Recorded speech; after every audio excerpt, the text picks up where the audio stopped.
Viewers আসসালামু আলাইকুম রহমতুল্লাহি বারাকাতুহু। আশা করি আপনারা ভালো আছেন। আমি আজকে পেয়ারা বাগানে এসেছি। দেখেন ছোট পেয়ারাগুলোই পাখি খেয়ে ফেলতেছে, অনেক পাখি আক্রমণ করছে।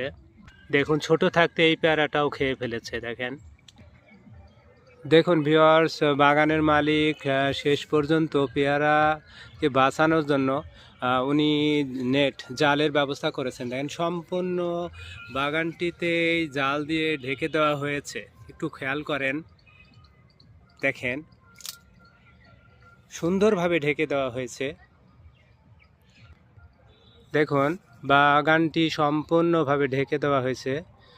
দেখেন একটু খেয়াল করেন, এভাবে বাগানটা অনেক বড়, এভাবে সম্পূর্ণ বাগানে ঢেকে দেওয়া হয়েছে জাল দিয়ে। ভিউয়ার্স, আমি পেয়ারা বাগানের মালিক মিস্টার মাসুদ সাহেবের সঙ্গে দেখেন কথা বলতেছি।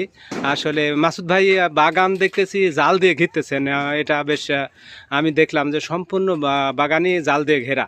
আসলে এটা কিসের জন্য ঘিরতেছেন? পাখিতে খাওয়ার কারণে। হ্যাঁ, পাখি খেয়ে ফেলতেছে, এমন খাইতেছে, গৃহস্থকে আর বেচার সুযোগ দিচ্ছে না। আমি দেখলাম পাখি হ্যাঁ, আমিও দেখলাম, মানে পেয়ারা ছোট থাকতেই খেয়ে নিচ্ছে। আসলে তো ওনাকেই মানে তেড়ে বাড়িতে পাঠায় দিবে এই মানে পাখিদের চিন্তা। তা আসলে ব্যাপক হারে খেয়ে নিচ্ছে।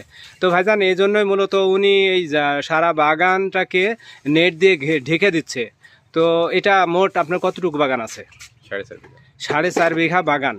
4.5 বিঘা টোটাল আপনি নেট দিয়ে ঘিরতেছেন, এটা আলহামদুলিল্লাহ অনেক ভালো। তো আসলে পাখির হাত থেকে পেয়ারাগুলোকে বাঁচাইতে হবে, এটাই হচ্ছে মূল উদ্দেশ্য। আর হ্যাঁ, আপনি বাঁচবেন না। আর আপনাকে অনেক অনেক ধন্যবাদ এই জন্য যে আপনি পেয়ারা, বিশেষ করে পাখিগুলোকে আপনি মারার কোনো চিন্তা করতেছেন না।